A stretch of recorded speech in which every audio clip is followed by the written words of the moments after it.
Did anyone else feel like something's missing? I feel like I missed something. Hold on. See here. Uh, oh, it feels like something was missing. By no means a bad conference. Something was missing. Hey guys, this is Brian. This is part of the Nintendo Game Point Plus E3 Thoughts vlogs. This is the Sony E3 press conference, and in short, it was good. It was fine, except something kind of felt out of place. I'll get to why in a second. So let's go through the games that they showed.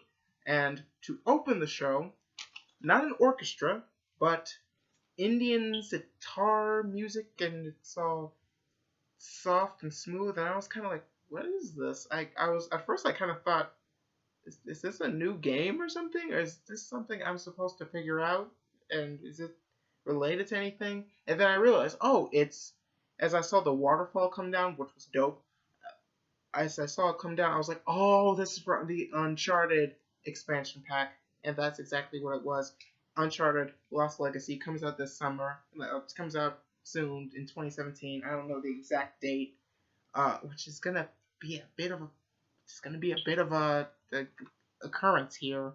But yeah, Uncharted Lost Legacy looked cool. I haven't really played the Uncharted games, but I hear they are really stellar and amazing. And it looked it looked good. I liked it from a narrative perspective. Uh, and it would have been really good, except the audio was kind of just bad. The audio was bad. The audio was bad for the first couple of games that they showed. It was like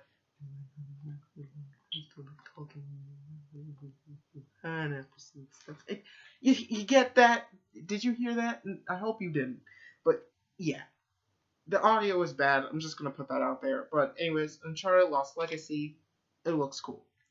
Then we got DLC Horizon Zero Dawn for Frozen Wilds DLC. This time, the girl from Horizon Zero Dawn, I keep forgetting her name. And I know it. It's something that I forget it. But anyways, the girl from Horizon Zero Dawn is now in the snowy mountaintops, and she's got to go through and reach the top of the mountain. And I got this epic feeling. I was like, yeah, this I liked. And it's called, like I said, it was called Frozen Wilds. If you have, no, Sony, if you have a Disney reference, I'm not saying you have to, but okay. But no. It looked really interesting. There was no gameplay, but it was still like, you still got the story and got the idea of it. It comes out this year, come around this fall. It looked cool. So then we got, and then I believe this is about when the head of Sony came out and said, hey, we just got games, rapid fire of games coming out. Yeah, we got some games. We're going to show you some games. Awesome. Then they went to Days Gone. No, I'm sorry. Days Gone was first. And then the guy came out. I'm so sorry. But point is, they were talking about games. We had a little banter. And now I'm going to talk about Days Gone. Days Gone, they showed more gameplay. And they showed the guy trying to find his friend. And he had to get through this bad group of people who placed traps all over this place. Like hanging zombies off trees. He was hanging all these zombies off the trees, and you had to go through them because they were kind of dead. And then one tried to attack you, and there was actually a dude in the theater because they had a couple people hanging from the ceiling, and there was one dude go, and then it was interesting. It was still interesting to see, although that was more of a stage presence. But anyways, we see more of the gameplay and how you interact with your environment, how you can pick traps up off the ground and use them to your advantage, how you can use the zombies to your advantage and use them to attack other people. It was really cool. And zombie wolves and zombie bears. That was also that was a shocker. This is actually, I'm gonna take a moment to say a pattern with E3. Every single conference so far has had a moment where there was a giant animal doing something. I like with EA, I think they showed a game. Actually, no. Okay, scratch EA. Okay, maybe that isn't a consistency, but there was something. There was something. What is with giant animals? I feel like there's a giant animal theme this E3, but that's beside the point. Days Gone looks good. I don't think there was a release date, unless I'm wrong and I missed it, which is something I felt was a thing. I think I missed the release date, but so if you can't tell me in the comments maybe what it was and share your thoughts, but that's the point. Yeah, it was interesting. Then Jack Tretton came out. That's when Jack Tretton came out, told us all the game rapid fire games, and then we went into Monster Hunter World. And when I first saw it, I was like, "What is this?" Because I thought it kind of looked like Monster Hunter, but I thought that was coming on Switch. Nope, this is a special Monster Hunter called Monster Hunter World for PlayStation, and cool. I actually do like the Monster Hunter series. I played the Wii U version of Monster Hunter 3 with my cousins because we all had the games. They had on 3DS, I on Wii U, so we all played together. That was fun. And so looking at this, the graphics were really good.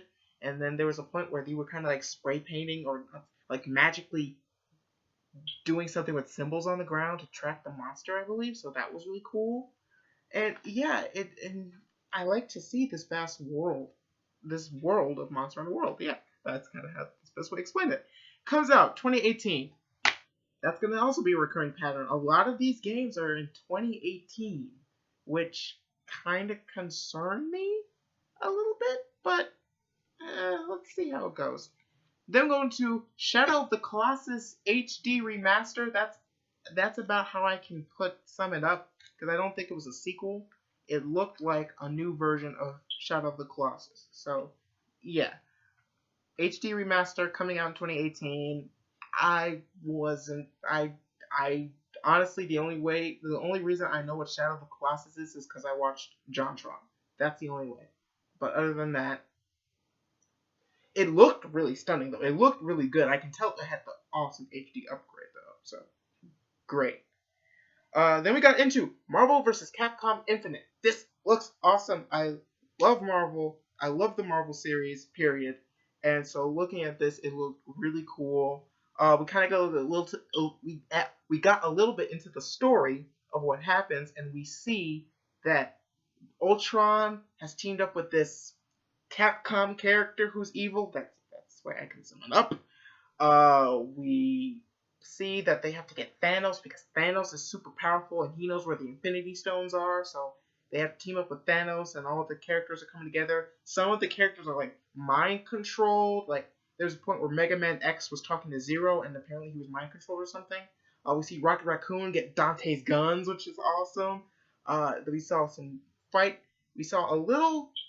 This was definitely a little more CG than anything, but it was still really good looking. And there's a demo out now you can get, and I plan to get it too. So that looks fun. That looks like a game I definitely want to get for PS4, and it's coming out September 19th this year. Thank God. Then we get to kind of the boring part for me because I could care less about these games. Call of Duty World War II. That was a slow moment for me. It was, it was fine, but I don't care at all. It comes out November 3rd. It's it's World War II. It was bloody. You could wield machetes and guns with little sticks on the end where you can stab. And I didn't care. I really didn't care. I really didn't. Sorry if that's sacrilegious, but I did not care. We then move into the VR section. Which left me conflicted because I didn't know something. If these games were made exclusively in VR, like you could only play with that headset or not, or if they were games that looked cool and they had that. Like, I couldn't tell. Like, some games I kind of saw it. Like Skyrim VR, which, first off, Skyrim VR, which made me think, of how they implement motion controls in Skyrim, and I'm thinking, Switch has motion controls. Is this a future possibility for Switch or something? But point aside, Skyrim in VR, that actually was a very good idea. Then we saw a game called Star Child, which looked actually pretty cool. It was this platformer with these evil robots were trying to take over good robots, but the good robots were like, Like there's this point where like evil robot's about to attack this girl, but the robot's like, no, you ain't. And it was cool. It looked like a really cool solid platformer, but my issue is, how is that VR? Like, it doesn't look like a VR game. It's a 2D side scroller. It's like it's the side scroller. How is it VR? Like, is there an option for VR? Like, am I looking around as a platform? I didn't really get that vibe of VR game. Maybe that's like a game where VR is an option, not necessarily the full thing. But I didn't get it quite. I didn't get it quite well.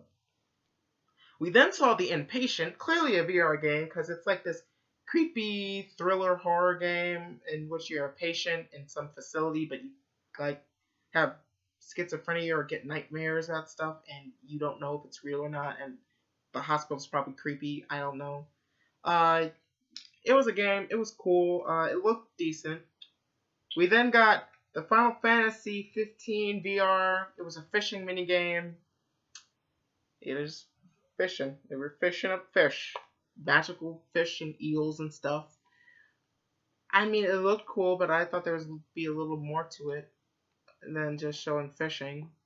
It's coming out, though, in September, I believe, so great, but it's still just fishing that they showed. So, okay, cool. Again, I don't care. We then saw Bravo Team, a shooting game. It's first-person shooter in VR. That's about as clear-cut as I can make it. That's about as clear-cut as I can make it. It's first-person shooter in VR. Okay, great. I didn't really pay attention to the story. This is kind of like, that was like a tune-out mode for me. Like, oh, it's just first-person shooter in VR. Yay. Bang, bang, bang, bang, bang. Yay. I didn't really care. So, it was interesting, but again, not interesting to me. So, what was interesting to me was the next game. It was called Moss. And it was like this platform adventure. It kind of had this storybook feel. You play as this little mouse battling tons of creatures. And it looked really cool. It looked like pages of a storybook. It kind of reminded me of, if you ever read the book, The Tale of Despero. It had a movie, which took a lot of liberties. But it kind of reminded me of that, like the Tales of Despero. If you ever... It had this feel to it, and it looked really stunning and cool.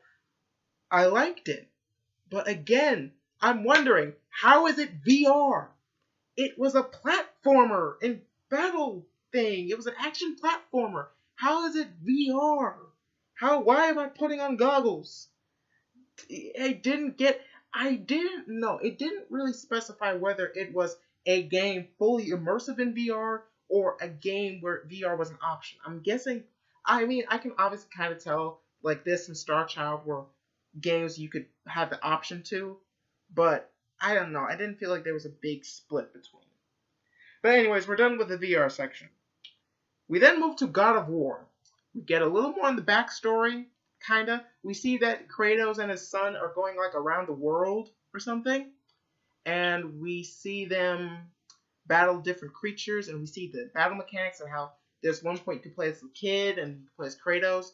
All the different creatures you were battling. It looked really cool, and it was made of cutscenes and gameplay footage kind of strung together, so you got an idea of how the game played. But at the same time, here's the problem: 2018. Again, 2018. I know there wasn't a big release date last year, but at the same time, 2018, really? Okay. Then we got Detroit Become Human. That game I am interested in, kind of, because of the idea of everything you do is intertwined and interconnected. So one action here has a future action that will react differently. You might get a good ending if you do this thing, but if you do this thing, you get the bad ending or a middle ending, which would lead back into a good ending, but then might lead to a bad ending overall. I really like that overarching story thing. I really like how it interconnects and how each decision you make you have to think, and I like that.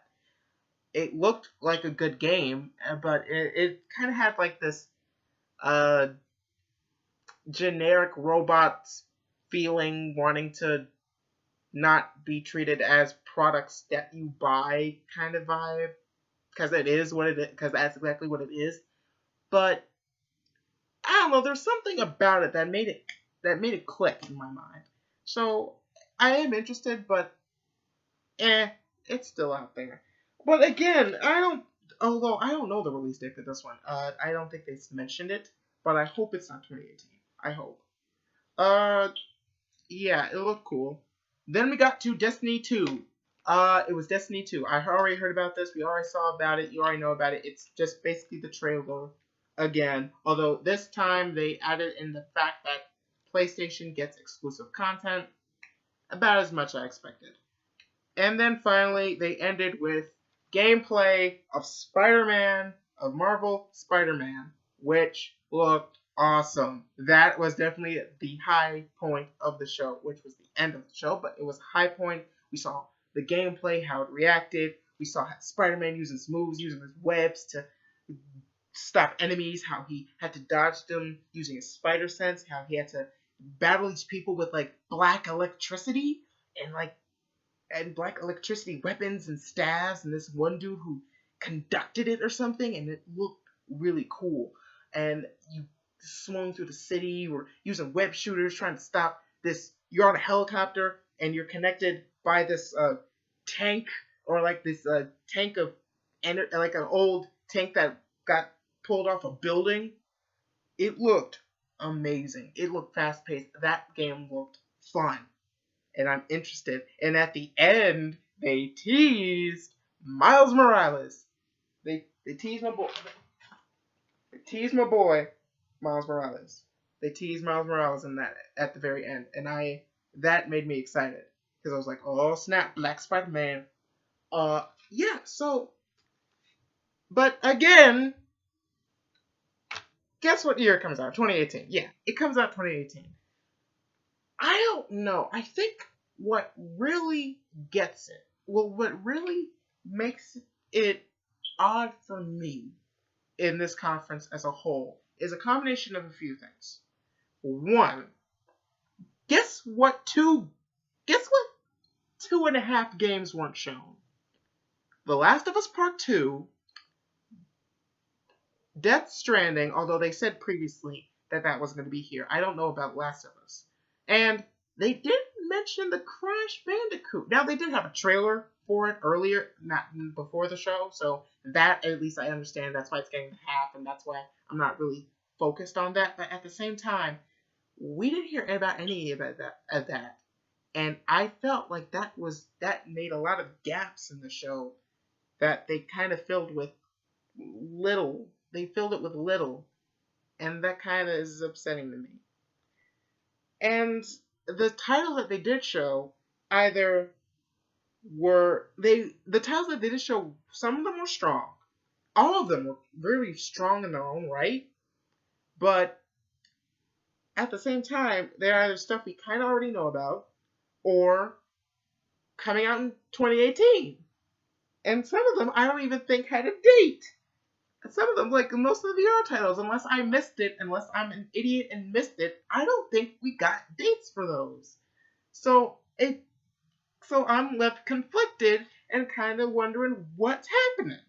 I mean, I know what I saw, I know what's happening, but I don't know the extra details like dates. What time period am I going to? In some cases for the VR games, is it only VR? Am I only able to view the game through goggles? I don't know for sure. And I also don't know why wasn't The Last of Us Part 2 there. Am I an idiot and missed something? Because I thought it was coming out this year. I thought. I don't know. Yeah, but that's Sony's press conference. The best way to sum it up is it felt kind of lackluster. Not that it was bad. By no means was it bad, because it had some good stuff. The Spider-Man was awesome.